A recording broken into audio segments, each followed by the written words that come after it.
This is your spiritual game plan, and I'm your host, Sherry Fletcher. Change, it happens to all of us. You've invested your time and energy into an important role, sometimes for years. Then suddenly, it's time for you to move on. Maybe you've worked hard on a dream, and now your path is taking a new turn, but that dream isn't going with you. Perhaps you've raised your kids, and they've moved on, but now your empty nest is filled with parent care. Maybe you're in the middle of diaper changes and laundry piles. If you find yourself asking questions like, where do I fit in anymore? Am I even relevant?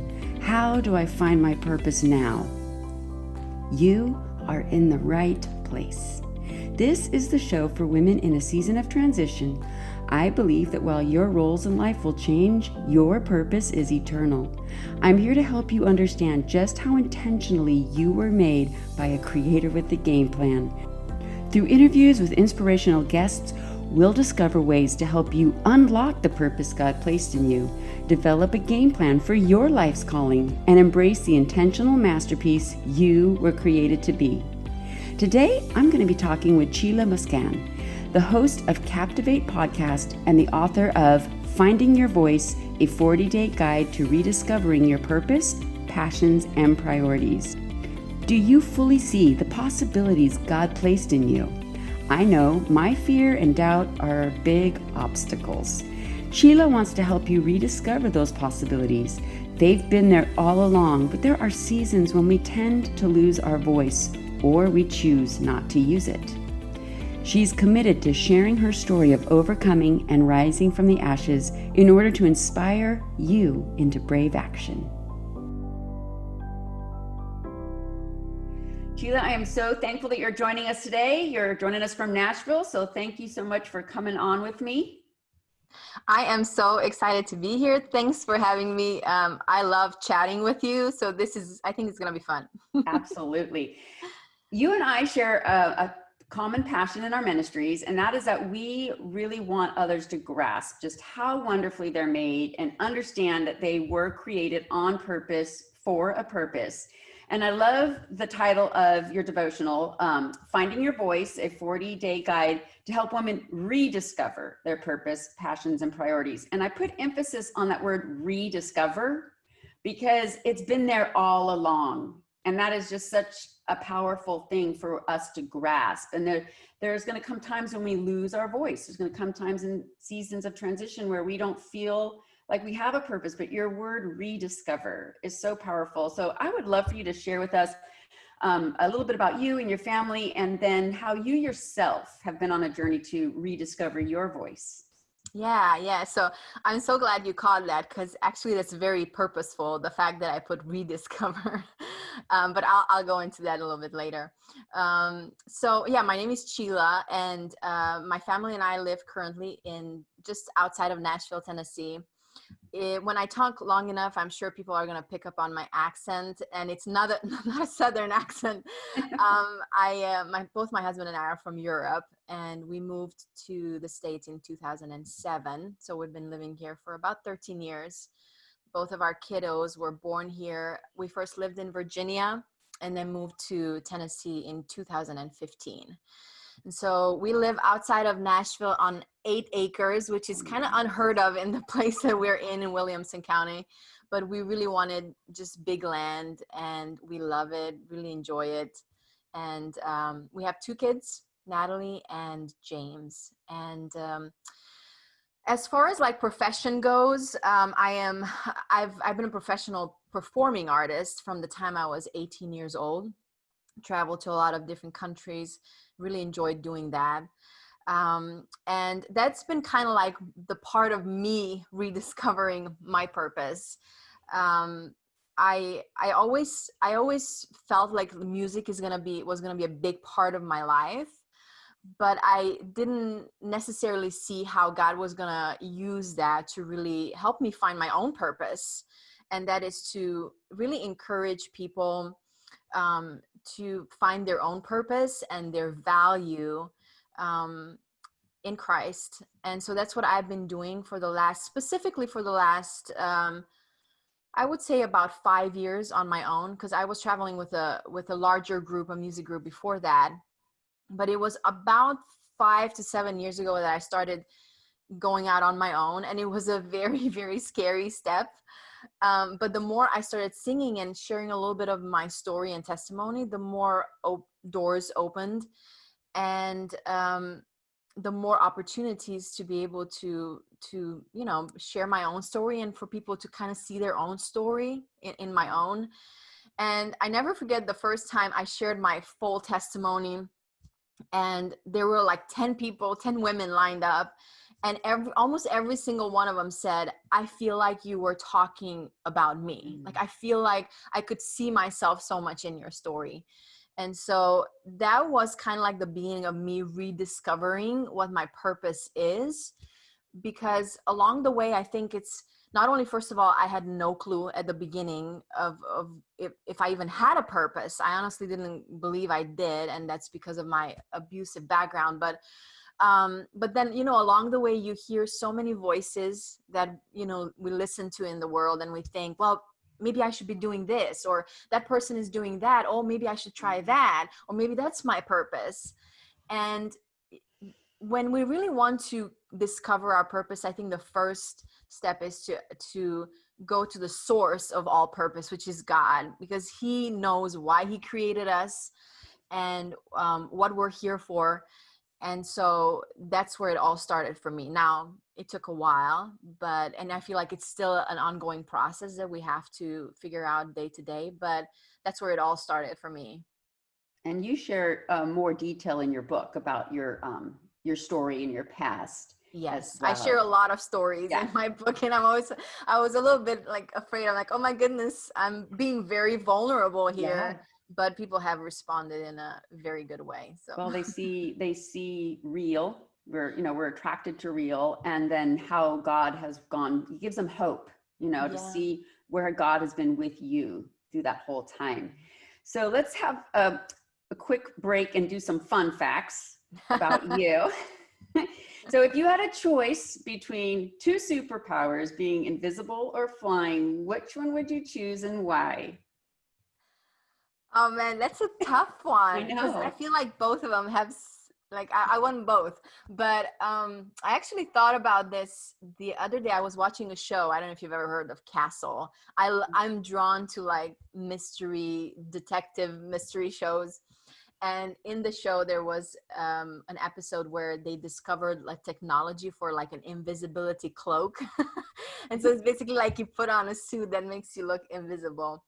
I think that's what I would go with, just because I would love to sit in on some of my like mentors that I really look up to, and like behind closed doors, like when they have meetings with their teams and how they strategize and all of that. I kind of geek out on that stuff. So I would love to be able to sit in on meetings like that. I think I would choose invisible too. As long as I could choose where I'm invisible. Yes. There's probably things absolutely. I don't want to know. Yes, exactly. Yeah. You're so right.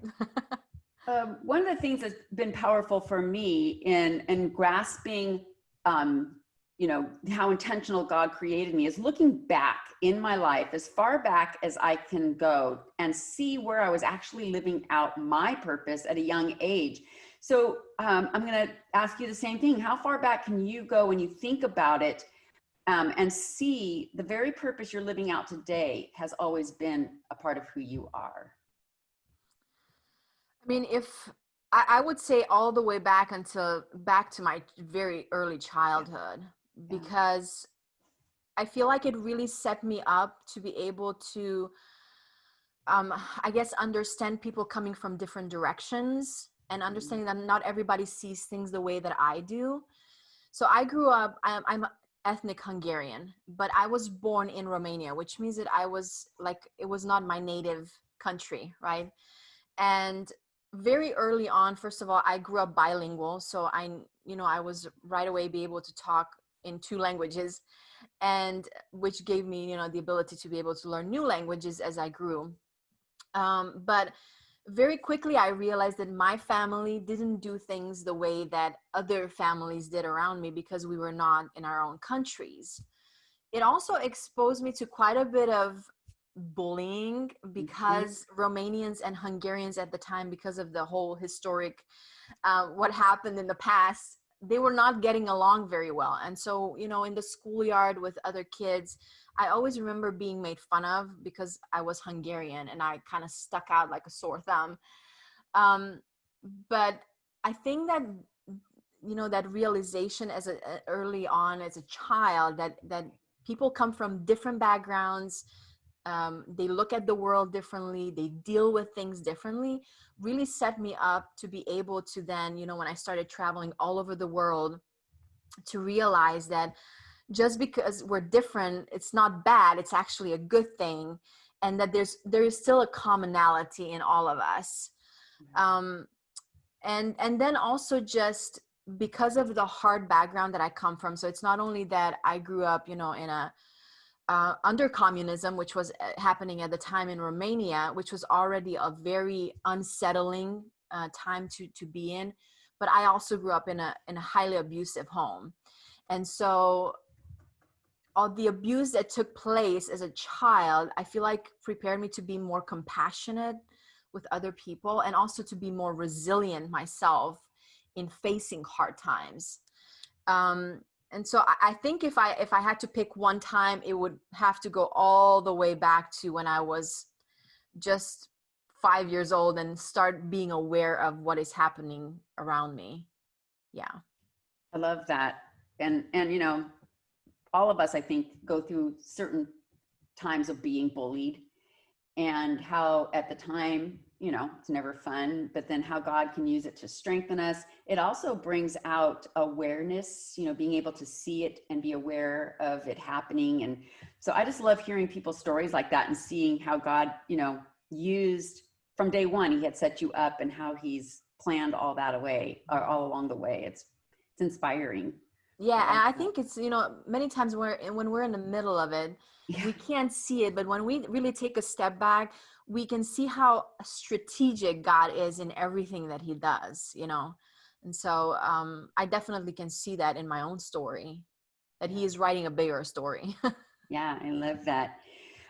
So speaking of intentionality, we are very intentional about comparison. You mentioned that too, you know, seeing what other people's purpose was and thinking maybe I'll try that.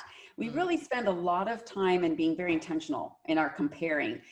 And I think we need to be intentional, turn that around and be intentional about who we were created to be. And, you know, God was intentional, we were created intentional, and put our focus on that intentionality. And we admire his workmanship in others.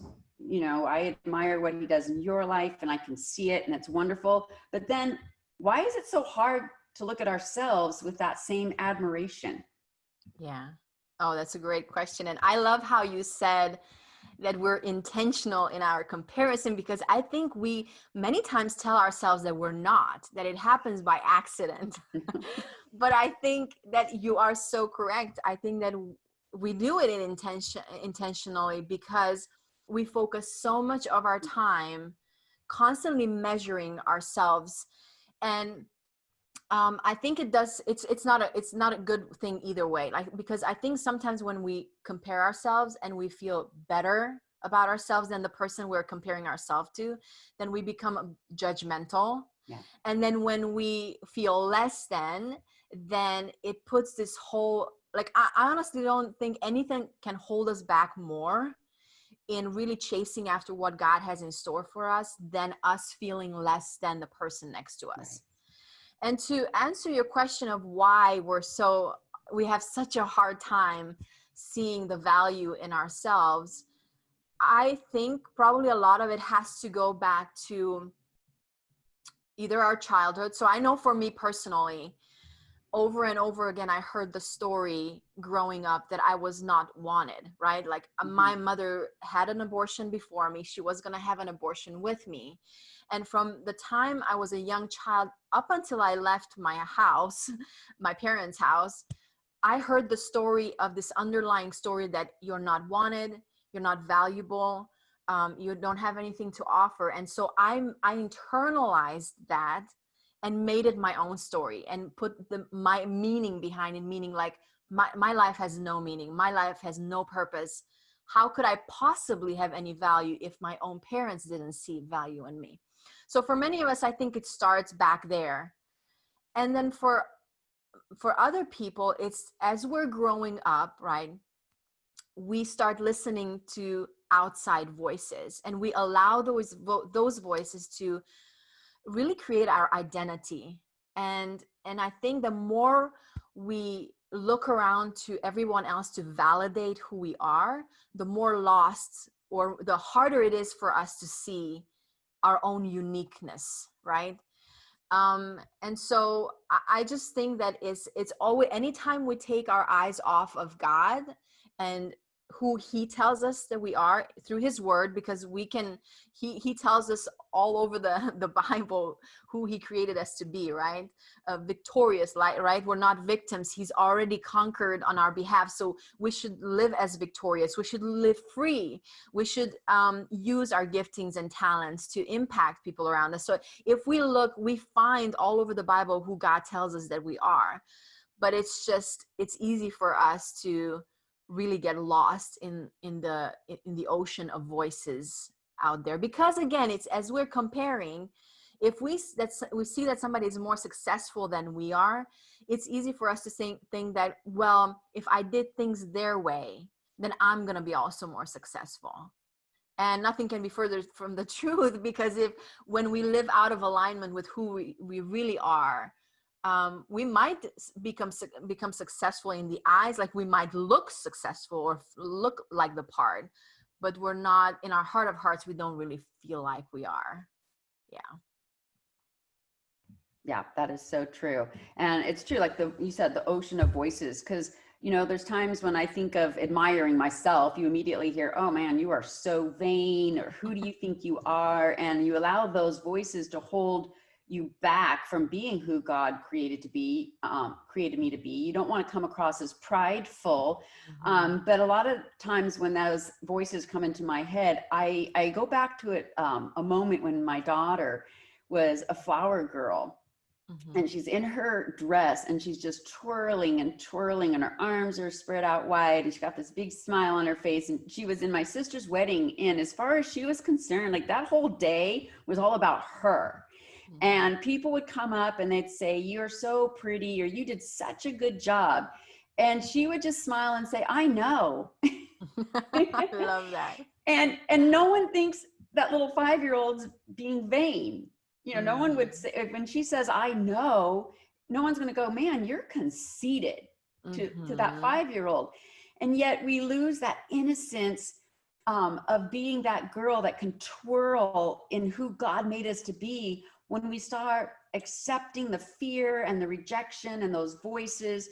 And at the same time, we work so hard to prove that we're that same girl that we knew we were at age 5. So why do you think it is then that we lose our voice? Well, I think it is because of that. And I love you bringing up this topic, because I feel like especially women really struggle with owning their strength. And the women that I work with, this is a constant theme that we have to work through, being confident, because we confuse confidence with arrogance, right? And the thing is that there's a huge difference between being arrogant and being confident. Like a confident person is fully aware of their strengths, but they're also fully aware of their weaknesses, and they are humble about it, right? And I love how, for example, in the Bible, Jesus is referred to as meek. And many times, again, we misinterpret that as he was almost like a rug that you walk all over. And if you look at him, he was nothing like that. He was fully aware of what he was capable of doing, but it was under control. Like he had full control over both of his, well, he didn't have any weaknesses because he was God incarnate, but basically he had full control over everything that he did. And this is one of the things that I feel like made such a huge difference in my life, when I realized that God doesn't want me to to struggle with lack of confidence constantly, having people walk all over me. Having people walk all over me doesn't mean that I'm a kinder person. What it does, it creates a lot of resentment in us, and then we act it out in different ways, right? But being confident is actually a gift that God wants us to step into, because it gives us the ability to fully see then our weaknesses and also our strengths, and to lean into those strengths and use them to better other people's lives, right? Because I believe that's what our gifts and talents are for, is to better other people's lives that are around us. But I think that women do struggle, and I think it comes to, again, how I think it's a lot of it is nurture, is that we're told as the older we get as girls, like, what is the word that I'm looking for? Be not but conservative. Don't be flashy, like, you know, and I think that those kind of, again, labels we take on ourselves, and we tell ourselves that if we're too confident, it means that we are selfish, or it means that we want the spotlight. Right. Or if we want the spotlight, it means that we're taking it away from somebody else, which, again, I don't believe. I believe there's a spotlight for everyone. Yeah. And God wants us, he tells us in the Bible, I made you as a lamp, and I put you on a lampstand to shine, right? Because we are shining for him. And so, but I think that's where, again, it comes from. It's us confusing what it really means to be confident, and then also the language that we have, or the labels we have received over the time of us growing up and becoming women. Yeah. Yeah. One thing that has helped me in that area, you know, we're told not to rely on our own understanding. And so the word self-confident is kind of an oxymoron, because I don't have confidence in who I am. A lot of times I don't like myself, or I'll start listening to those voices. Mm-hmm. But it made a shift for me when I put confidence and conviction beside each other, because when you're convicted, you are strong. Mm-hmm. And I have yet to come across someone who has a strong conviction that isn't confident mm-hmm. in that conviction. And that's because we're, you know, not leaning on our own. You know, Christ has put a message in us. And when he puts that conviction in your heart, you are confident. Mm-hmm. It just comes. Yeah. And so if I'm confident in my conviction, there's no way it can be prideful, because my heart is in the right place. Yeah. And that has helped me accept being confident. Yeah. And being able to say, I'm very confident, but it's because I'm very convicted. Yeah. And that has helped me with my mind shift on, you know, that. I mean, I think have days, but great. I love how you put that, because I think that's also, conviction is one of the number one ways that you're able to overcome fear. Yeah. When your conviction, your mission is stronger than your fear of messing up or whatever, that really helps you step out and pushes you to get out of your comfort zone. One thing, backing up, you talked about being strategic. And so I love strategic. I love a good game plan. We are told to have a plan. There's a Bible verse in Isaiah that I have on a canvas on a wall as you're headed out to the car. It's right there. It says Isaiah 32:8, a noble man has a noble plan, so on noble deeds he can stand. So if you don't have a plan going out that door, what are you going to stand on today? And God is that strategic. And so living out our purpose, it takes a game plan. We have to have a plan for how we're going to live out our purpose. And I love a part in your book that you talk about having a plan B. And that is so awesome, because so many times people will reach out, or they'll go about their what they think is their purpose and their calling, and it doesn't turn out the way they thought. And they'll say, but I prayed about it, I felt led by it, and it didn't turn out the way I thought. So it mustn't be my calling. I mustn't be what God wants me to be. But talk about how that plan B looks in living out your purpose. Yeah. Oh, I love that. Yeah. So I love talking about this. I had and I think it's what it comes from. I had so many plan Bs in my life, like so many twists and turns that I had to take. And for the first 30 years, I would say I was stuck because I couldn't let go of the fact that this is not how I pictured my life. Like my life should not have played out like this. And because of that, I was stuck in resentment. I was stuck in inaction because I was constantly in my head. I was thinking, like, as you said, like if it didn't work out so far, I must not have a real purpose in life. Like this must not be it for me. So I'm just gonna start cruising, right? And one of the biggest lessons for me was from my mentor John Maxwell. And when I started reading his book, saying that your destination or your goal should stay the same, right? Which is to live a meaningful life, what God created us for. But how you go about accomplishing that will change, right? Because, even for me, when I was 10 years old, my big dream was that I was going to be the next Natalie Grant, and I was going to be on huge stages traveling all over the world. But guess what? Over time, that was part of my purpose, but God also shifted my heart around it and brought in some other pieces that didn't look exactly what I imagined. And I think this is where a lot of people get tripped up, is that they think because something doesn't look like it should in their mind, that it must not be for them, and they abandon it. And or because it's hard. And I think one of the greatest lessons I learned in my life is that there's going to be a plan B and a plan C and a plan D, because life doesn't always look the way that we imagined it. And that it's kind of like, the way I see it, it's kind of like, do you ski? Yeah. Do you ski? Okay. Yeah, So from what I'm told, I've never skied before, oh. but what I'm told is that, when you head down from the mountain, your destination, right? But you don't go in a straight line, because you would actually hurt yourself if you went straight, right? Mm-hmm. So most people spend 80% of their time off track and adjusting back to where they're going. And I think that's how life is. Yeah. Is we're constantly going to be adjusting back, and we're going to have all these things thrown in the way that we need to navigate. But we cannot get stuck in how we're going to get there, or the tool that we're going to use to get there. As long as we are staying on track most of the time, we're going to be good. Yeah.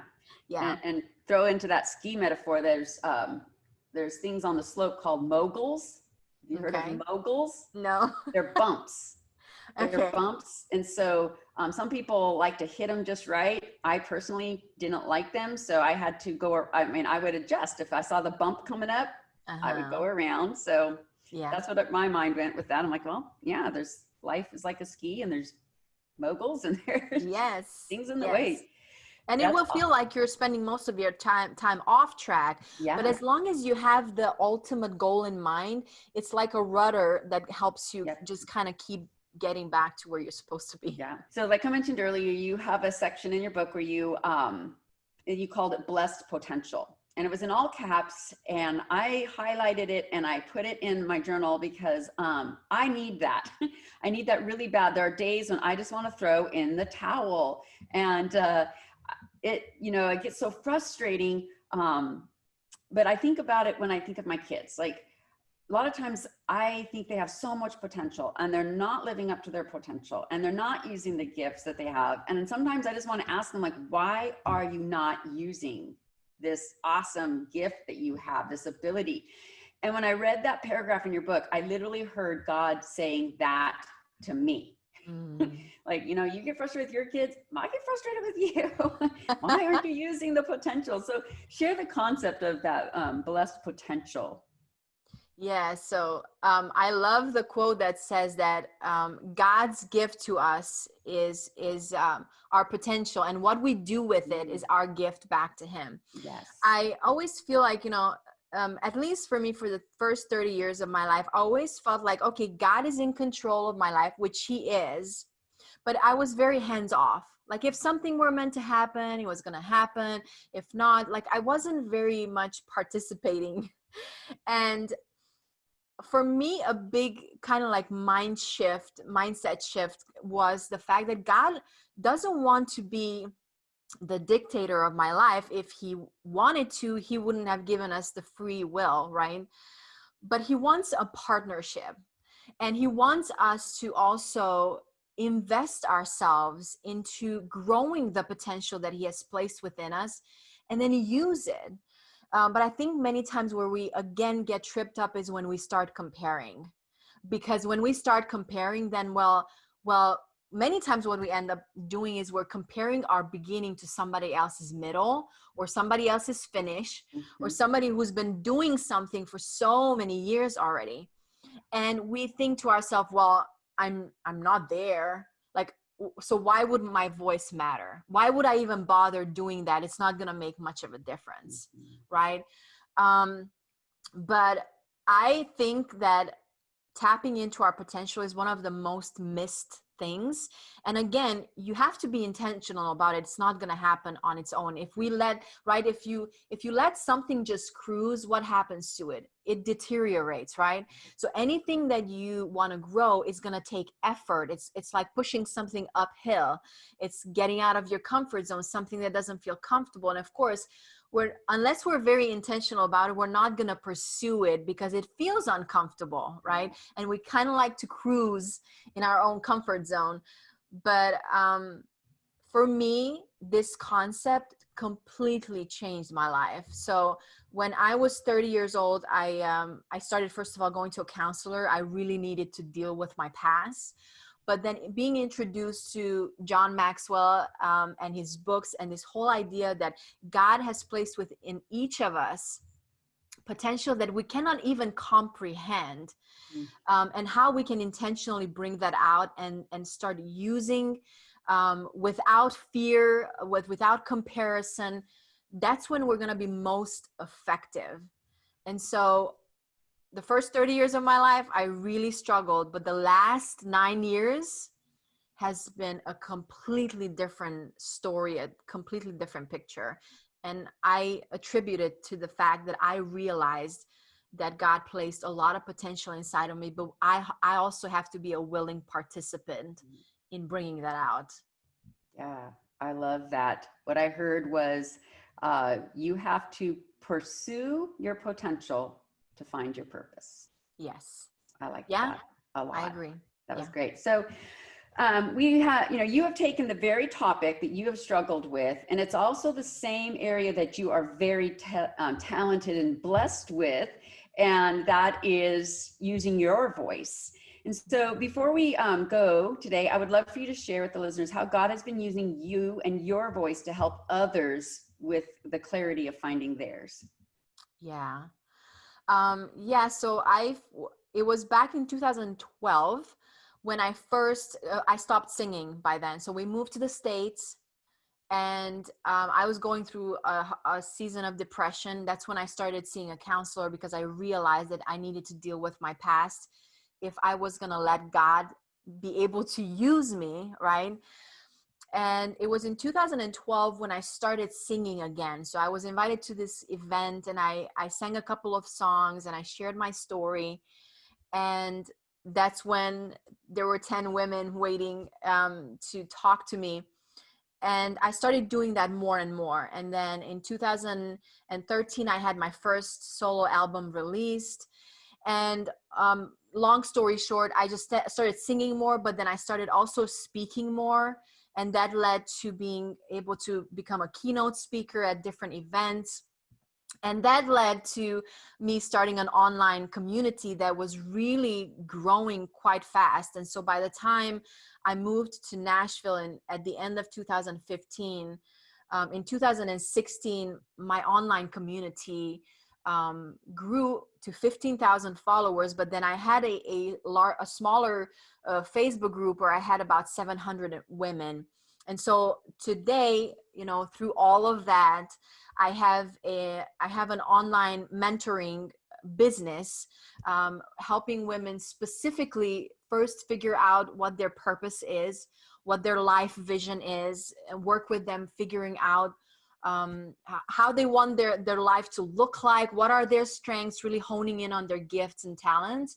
And then also putting a strategy behind sharing their own message, because the women that I work with have this deep desire to share a message that is very personal to their own overcoming and their past of overcoming things in their lives. And so because I have been a communicator for the last about 20 years of my life, that's something that I feel very comfortable in. And so I help women just put clarity behind their message, put confidence behind their message, and a strategy so that they can actually connect with the right people. And so that today looks like I have an online community called Captivate Training, where I have different trainings for women. I also work one-on-one with women. And then I still do in-person events whenever we can. Yeah, exactly. I do women's events many times, and some virtual events. So that's where I am today. But I am absolutely blown away by where God has taken me. Like, if someone would have asked me in 2007, I did not see a vision for my life whatsoever. And if someone would have told me that I was going to be where I am today, I would have laughed at them, because I would have said, there's no way that I'm going to be a public figure and a keynote speaker. That was so way out of my comfort zone. Yeah. But this just goes to show that when we give that little, we think it's so small, and we give it to God, He can do so much with it. Truly. I love that. Thank you. And so, yeah, there are so many great lessons in this devotional, 40 days, that book we did not cover. So all the links to be able to connect with Sheila and her ministry and the Facebook, they're all going to be in the notes. So, you're able to look her up and see what she's doing out there. And I just want to thank you so much for coming on and blessing us today with so many powerful points about our purpose and who God created us to be. Thank you. Yeah, Sherry, thanks so much for having me. I absolutely love hanging out with you. And this was a topic that is so close to my heart. So I loved it. Thank you. I hope you enjoyed today's podcast. I love how Sheila reminds us that when our plan A turns to plan B, and in some cases plan C or D, what we do with that unexpected event is what makes all the difference. Links to connect to Sheila and find out about her books will be in the show note. If you've missed previous episodes, you'll want to go back and listen. Make sure you subscribe to this podcast so you won't miss what's coming up. And then join me for episode 108, when I will be talking with guest Shannon Popkin. She will be sharing her journey with comparison and lessons from Jesus on me-free living in a measure-up world. We'll be discussing her new book, Comparison Girl.